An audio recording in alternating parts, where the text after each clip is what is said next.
Hello అందరూ, this is blogs Tanuja. Welcome back to another video. మేమైతే సింగరాయకొండలో ఫ్రూట్ జ్యూస్ తాగడానికి వచ్చాము. చాలా అంటే చాలా బాగుంది, చాలా టేస్టీగా ఉంది. కాకపోతే వీడియో వద్దన్నారు, సో మేము తీయలేదు, ఇంత మటుకే ఆపేసాము.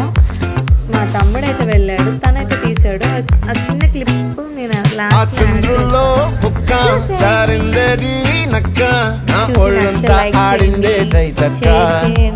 సబ్స్క్రైబ్ చేసుకోండి.